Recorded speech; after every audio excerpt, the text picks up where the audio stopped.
Everybody, this is Bill Carpenter and Ezekiel Trezevant, and we are your Las Vegas Raiders beat writers on SI. Excuse me, Zeke, how can it be 110 and I got a cold? What is wrong with me? We just got done with practice. We just got done interviewing several players, and man, a lot to talk about today. Let's start at roster building. Okay. This is something you and I both find fascinating, is how general managers and coaches build a roster. So let's look at two guys who are battling. Colin Johnson, 6-year vet out of Texas. Alex Bachmann, second-year guy.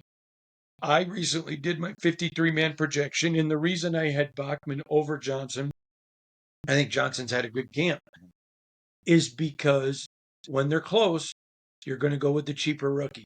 That's just, you got veterans who have veteran minimums, all that type of stuff. And I think it's an interesting battle.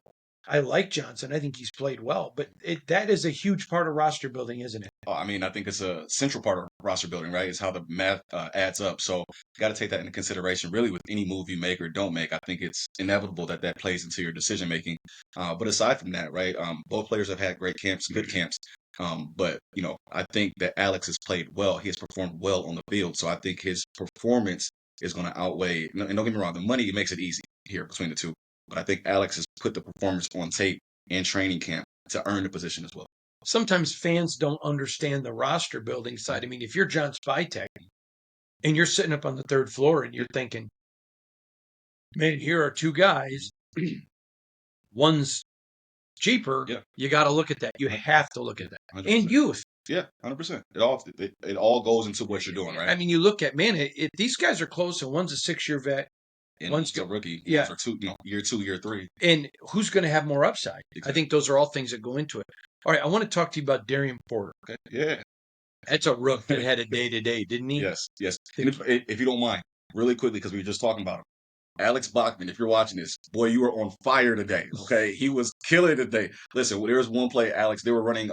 There's a competition between the DBs. It wasn't, a full team part of the practice, but Alex scored a touchdown and he hit this route down the seam. It was nasty, and as he's running into the end zone, he says, and there are multiple people that heard it.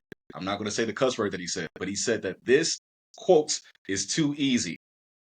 That's how crazy Alex was going today in practice. Okay, I'm sorry. Go ahead. No, and and here's the thing. I didn't even write about him in my post game, in my post practice, because he's doing it every day.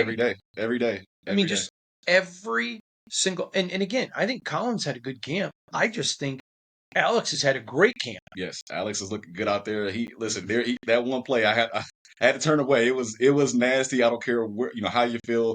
It was a great play. So Alex, keep doing what you're doing, man. It was impressive. He's balling. He's balling. And to say this too, that wasn't the only play today he followed that play up with another great play back to back. So Alex is balling today, man. Every time you think he's plateaued, he takes it to another day. He takes it to another level. Do you know what I like about Bachmann? Since we'll get to Porter in a minute, but what I really like about Bachmann is he doesn't repeat mistakes. Mm-hmm. How many young players do you see keep repeating mistakes? He just doesn't do it. And the coaches take that into consideration too. I mean, that's part of being coachable, right? And you can make a mistake and they're going to coach you through it, but you can't keep making the same mistake. That plays a part into their decision making on who plays where on the depth chart, who they keep, who they don't keep. Because how many times do we have to repeat ourselves to you? Time is limited on the football field. Practice time is limited.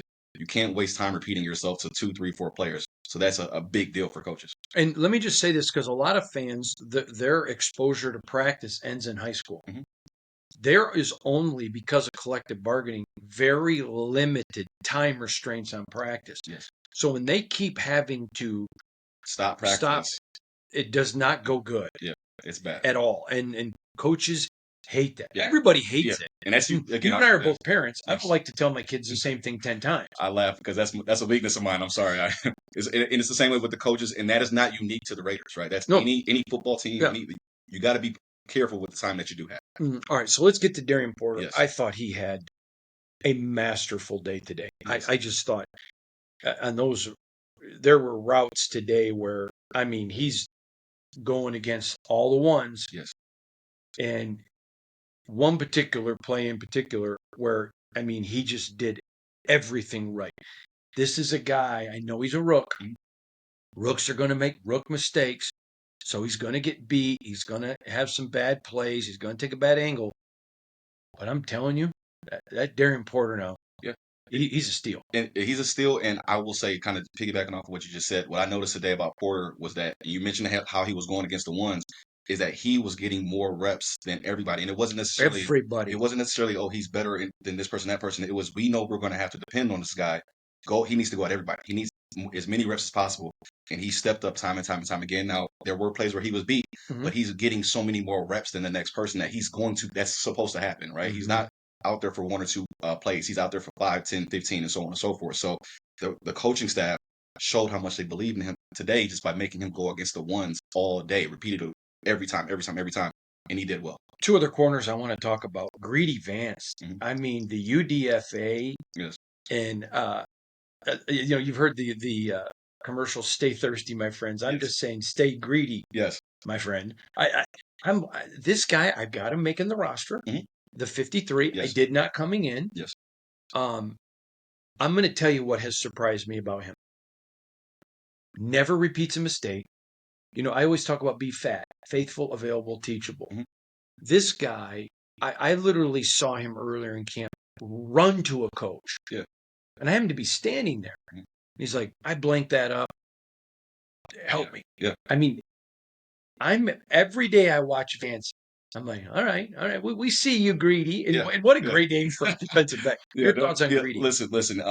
His play matches the name, right? And it's so applicable in terms of the name Greedy. He's out there, man. He's sticky in coverage. He's breaking up a lot of passes every time that they go at him. So Yeah. he's making the most out of his opportunities. Obviously, he's not getting as many as Porter or maybe the next guy, but the opportunities that he gets, he's showing something. So I like him. I think he's going to be one of those young players that he needs more reps. He needs more reps in the game, right? I think Porter is going to benefit from it, in practice because he's already a little bit better, right, in terms of skill set. I think Greedy is going to need that in the game. He needs live action, and the more live action he gets, the more confidence he gets, he should be fine. All right. Let's turn our attention to one other corner, Darnay Holmes. Yeah. This is a guy that Eric Stokes is clearly, I think, right now the best corner on this roster. But Darnay Holmes today, he made a play where he just was listening and puts his hand up. I was really impressed with Darnay today. How about you? Yeah, across the board, right? Darnay, whenever he's called upon, he does what he's supposed to do. What he does is not necessarily sexy. It's not necessarily going to pop off the screen, but at the same time, you don't need that from him. You need him to go in there, do his job, and not be an issue. And he does that well. He does what he is supposed to do. Very, very good. And he's getting better, it seems like, by the week, especially compared to where he was last year. So that's another player they're going to depend on him a lot, and he has to come through. There's no wiggle room on Darnay. They need Darnay to come through, and I think he will. All right, let's quickly turn to quarterbacks, and then I want to talk depth chart with you. Yes, sir. Again, Geno.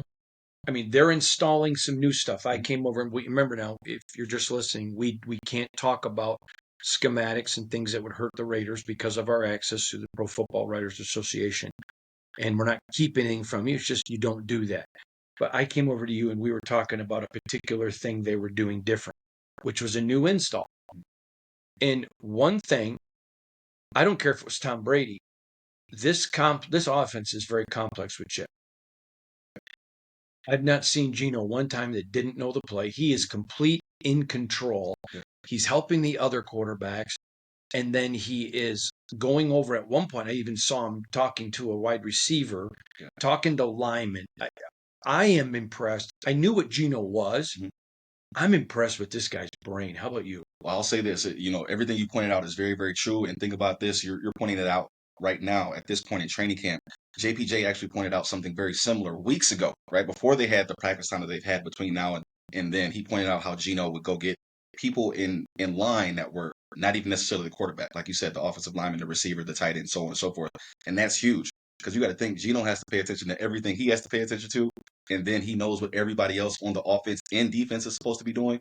I mean, that speaks volumes. And again, obviously, Chip Kelly, this is a new offense for Geno to learn. So, it speaks volumes to what Geno brings to the table and where these guys are headed. Now, you and I have both talked about how good Aiden has looked in practice. But quite frankly, to this fan base, and I respect this, they don't care anymore. Yeah. They just want to see it in a game. I've talked about Thursday's huge for him. Yeah. It's huge for him. Just the the confidence of the fans Mhm. and his, I think. Yeah. But again today, if we were to tell you what he was doing, we would reveal the scheme. So we're not going to do that. But again, he showed athleticism today that we hadn't seen prior to this camp. Yeah. Yeah. No, Aiden is put together slowly but surely, right? He still has some hurdles to get over. I think he would admit that as well. But you can see the progress of Aiden. And I can't say that enough. Like, Aiden doesn't hide that Aiden needs to work on certain things. It's not a secret. And Aiden doesn't run from it. He attacks it head on. And that's been impressive to see. His passes today were crisp. They were on the money. Couldn't really argue with what Aiden has done. So I think what he needs in terms of game, he needs to do it for an extended period of time in the game for 2-3 quarters. Obviously, it's the preseason. If the fourth quarter doesn't go, whatever it may be, we get it. But he needs to go in there, and another thing he needs to do is don't make the crucial mistake. As long as he can do those two things, play well for an extended amount of time, and don't make that crucial mistake. Personally, that's all I need to see from Aiden right now. Okay, you and I both like Cam Miller. Yes, Great kid. yes, sir. Hardworking kid, and I saw something from him today I've not seen in the entire camp. And they're doing the new install, and he's going over coaching guys. Okay, now you have to understand the kid's coming from FCS. He's swimming right now. That's why I laugh on people. Oh, we need to give no. Yeah. Tap the brakes. But today was the first time I saw him, and I think it, and you may disagree, but I'd love to hear your thought. I think it directly correlates to what he did in Seattle. He's confident now, and today that confidence came out, and it wasn't arrogance, but there was a little bit of swag in the FCS kid. Yeah, so listen, you were talking about in terms of how I agree with you. Let me start there. But you were mentioning it in terms of how he was coaching up other quarterbacks. I noticed the same thing, but I noticed it in terms of how he was throwing the ball. I mean, he was throwing the ball like a baseball swing, like a baseball player when he swings and he knows it's going to be a home run. That's how he was throwing the ball today. Like, I know this is going where I'm throwing it. It's going to be on the money. And I 1,000% agree with you that that confidence is different than what we saw before that Seattle game. It's almost a different person out there. Yeah. But the way he's throwing that ball out there is like, hey, I know I belong here. I know I can do it. I've got work to do, but I know I belong here. And that preseason game was huge for him. Yeah, and when you watch film of him in college, he looked like I love using this term because my cousins and I, every Thanksgiving, you go to grandma's, and after dinner, you play football in the backyard. Yeah. When you watched him in college, he was slinging the ball, having fun, and you can tell he's been swimming here. Yeah. And this week especially, but today, I mean, he's going over, he's coaching running backs, he's coaching wide receivers, he's putting people. Yeah. Today it was little Cammy was back, Yeah. and I'm in grandma's backyard, and I'm the big dog. For Let's sure. go. It was good to see. It was definitely good to see, and it was noticeable.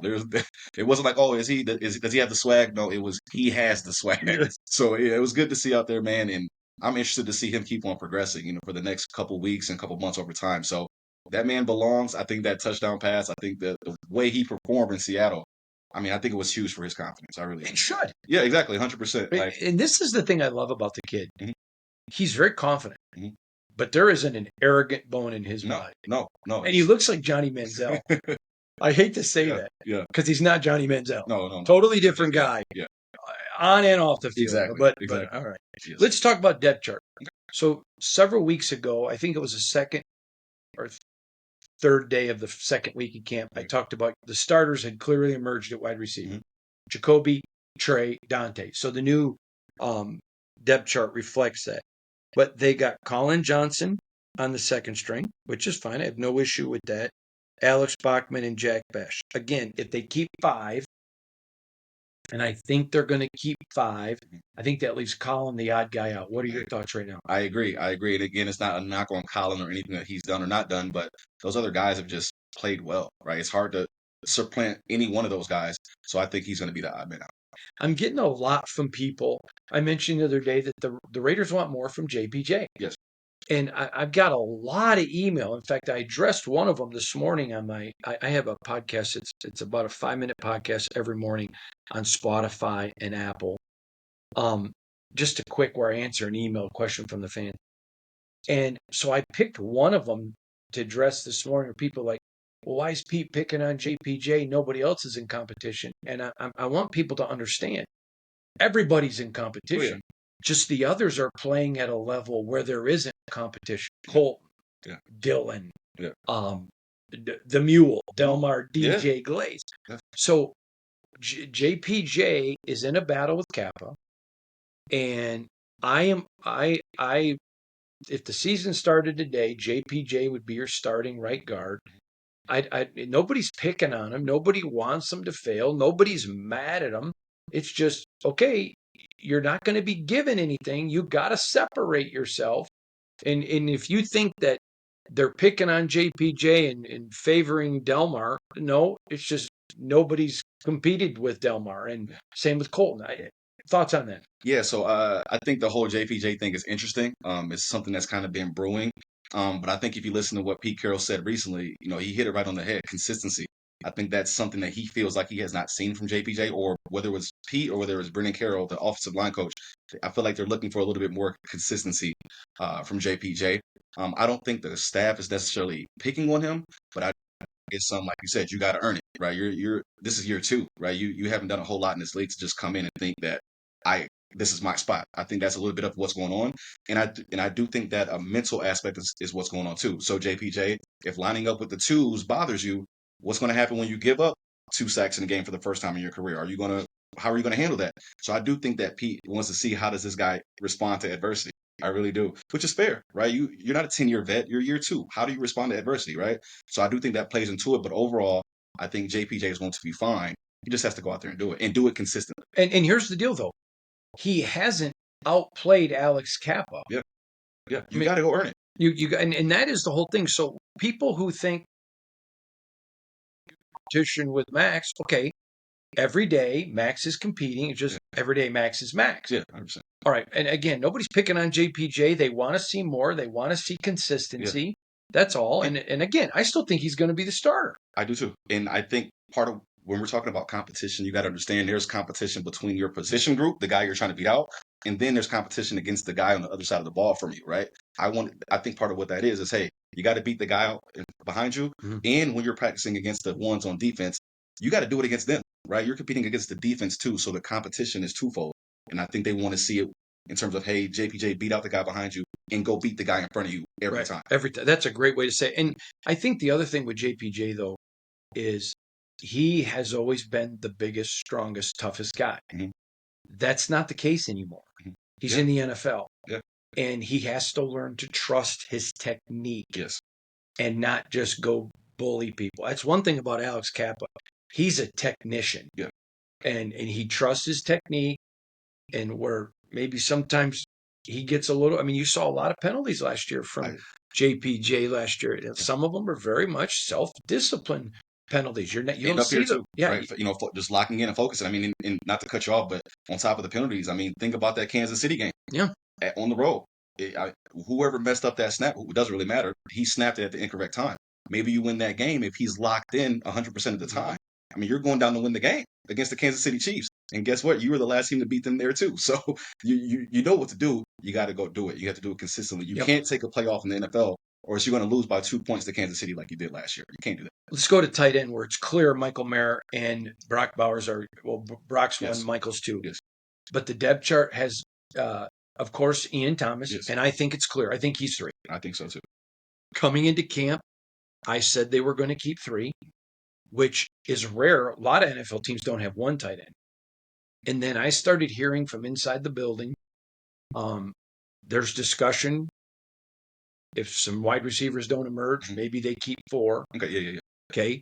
I don't think that's happening now. I don't credit Bachmann and Colin for that, but I don't think they're going to keep four. I don't think they have the numbers to. I think they want to. But I think they have 5 legitimate tight ends, but Kadir is 4. So here's my question to you. What's Kadir Ismail have to do to make this team? He can play in this league. And I don't think there's enough numbers to keep him. Yeah. But he's got to go make their life miserable. You literally, so that's kind of what I was going to say. Like, there's only so much he can do. Mm-hmm. And part of it is just, bad position, bad time, for lack of better words. I mean, you just played the same position as Brock Bowers. So you're already kind of at a disadvantage a little bit there, right? So I think that's more a testament in terms of the tight ends that they have than him per se. But I'm not sure that there's much that he can do. But at the same time, like you said, everybody has an opportunity. It might only be 1 play or 2 plays or 3 plays. You got to go do what you can to make the coaching staff think and make it hard for them to cut you or get rid of you. So I think that's where he's at right now. All right, let's talk about defense.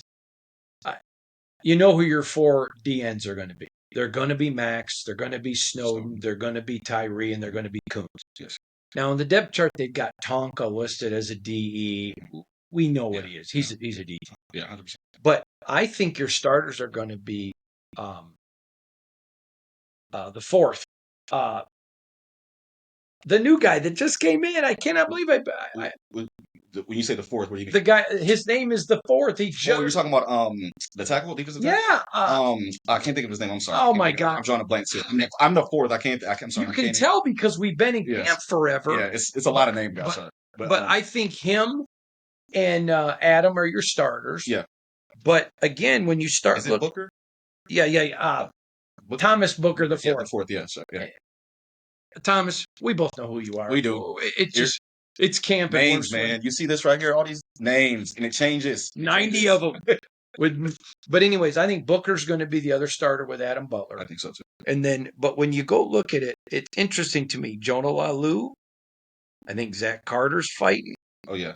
You know, I'm liking some Jonah Lalu. Obviously, I think he makes it, but I think Zach Carter's battling. But I think they're going to keep J.J. Pegues. I think they're going to keep Tonka Hemingway. So I think Zach Carter may be on the outside looking in. Your thoughts? Zach has to battle. He has to pop. And I think it was yesterday I saw him. He looked good out there. I will say he's not bad by any means. And they need defensive tackles. They need a good rotation of defensive tackles. So, but at the same time, you can only keep so many at every position. So Zach has to go out there and battle. But he's got the skill set to do it. He just has to. So defensive tackle, though, I think there's everything is in play at defensive tackle. At the defensive tackle spot, other than Butler, I think they need bodies. As long as you can do the job and do it well, you're going to get a shot at defensive tackle. All right. One thing shocked me on the depth chart. Mm-hmm. One. Just one. Yeah. No shock at Landon Robertson, Devin White are your starting linebackers. Mm-mm. Guess who the other one is? Not Jamal Adams. Jermaine Pratt. I was about to say Pratt, yeah. Yeah. Does that not surprise you a little bit? Well, this is what I'll say. Yeah, I think, again, yesterday, Pratt looked good out there. He looked great out there. But Jamal Adams. Yes. And I think I could be wrong, but I think they kind of want to they want Jamal to be a surprise. That may be a good point. I think they want to keep that present under the Christmas tree until it's week 1, week 2, and go from there, right? You're not opening up that one until time. So, and honestly, they might take up to 4, 5, 6 weeks to get Jamal good. You don't want to rush somebody back out there and risk injury or anything like that. So, I think that's what's going on. But Pratt looks good. I mean, he was flying around yesterday. So, and Pete's been raving about him. So, no, it's a shock because I don't think he's played exactly. I think it was just a shock because of Jamal. Yeah, I understand. They've been really, really good. Jamal's looked good too. All right, now let's turn to corner. Okay. Stokes, Darian Porter, your starters. Yes. But the other starter, Darnay Holmes, which ahead of DCAM, which I think DCAM's had a really, really good camp, but Darnay had his foot on the floor, the pedal to the metal, as we would say. You kids don't even know that term, but he's had his pedal to the metal, and Darnay's moved ahead, in my opinion. Back to the word consistency, right? Darnay has been more consistent than DCAM. Now, DCAM has improved. Well, we've seen him take some steps this offseason, but there's still a little bit of growth that DCAM has to have that Darnay really already has underneath his belt. And I think that's just going to come with more experience. I think Darnay has that experience that DCAM does not have yet, but in due time, that's going to come. Darnay's been playing well. DCAM has to play better, and that's really what it comes down to. Let's talk about this. And Thomas Harper has had a very solid camp. I wouldn't call it a great camp. I'd call it a very solid camp. Trey Taylor, second-year guy. Will he be able to beat Harper out for that fourth safety spot? You would hope and think so, right? You brought him in for a reason, mainly because he has the skill set and he has the mental ability to do what you need him to do. But he has, again, I keep saying it. But he's only a second-year guy. Yeah, he's got to go out and do it. Yep. Right? That's really what it comes. A lot of these guys have the skill set, but there's a difference between having the skill set and doing it when it counts. And I think he's another one of those guys. This is the thing that stands out to me when you look at this depth chart. If you would have told me when last year ended, if you'd have given me this, and said, "Okay, Hondo, here's the depth chart for next year," I would have been like, "What? There's no way." Yeah, I would have been. Yeah. What? Yeah. Yeah. These guys, this roster, this team, really everything. I mean, their last game was what, July 5th? It seems like it was yesterday, but the team that they have, January 5th. July talking about like their last regular season. yeah. Their last regular season game Was in January. Yeah, You just said July, though. Oh, I'm sorry, my bad. I thought I said January. My apologies. Last game was in January, and it's like the team that they have now, the roster they have now is, I mean, it's not the same. It's different. For Right. sure. Last thing, and I keep saying that, but I feel like we have to address this. There are a handful of guys: Max Crosby, Adam Butler, Elandon, Devin, Chin, Isaiah Palomau, Gino, Holton, Dylan, Delmar, Ashton, Bowers, Jacoby. These are a group of guys who every day are having great camps. Mhm. And I almost feel bad that we're not talking about these guys more.